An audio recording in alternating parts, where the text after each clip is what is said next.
Hello everyone, welcome to my channel. खूप दिवसानंतर मी ब्लॉगला सुरुवात केलेली होती. आम्ही निघालेलो होतो हनुमान मंदिर पंचमुखी, जे की बाबुलखेडा इथे आहे आणि हे नागपूरवरून 79 किलोमीटरवर आहे. तुम्ही बघू शकता. आणि खूप सुंदर असं निसर्गरम्य वातावरण तिथे आहे. त्यानंतर आम्ही तिथे खूप सुंदर असे गावातले लोक भाजीचं वगैरे विकत होते. बघू शकता, पेरू वगैरे, शेंगा वगैरे होत्या तुरीच्या आणि ताज्या होत्या. बाजूला त्यांचं शेत होतं, तिथूनच ते तोडत होते.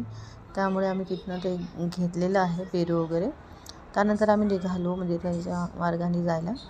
तुम्ही बघू शकता, खूप सुंदर असं मंदिर आहे. आम्ही पोहोचलो होतो आणि खूप गर्दी होती तिथे.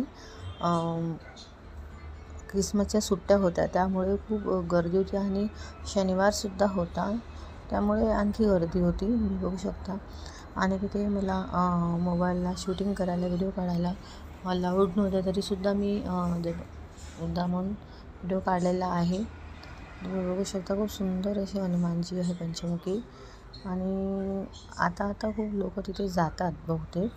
वगैरे जास्त लोक तिथे जात नव्हते. मला पण या प्लेसबद्दल कधी माहीत नव्हतं. त्यानंतर आम्ही दर्शन वगैरे केलं आणि ते बसलेलो होतो.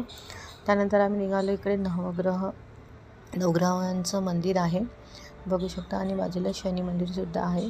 शनी मंदिरमध्ये जायला लेडीजला अलाउड नव्हतं, त्यामुळे आम्ही नवग्रहांचे दर्शन केले. खूप सुंदर असं नवग्रहांचं मंदिर आहे.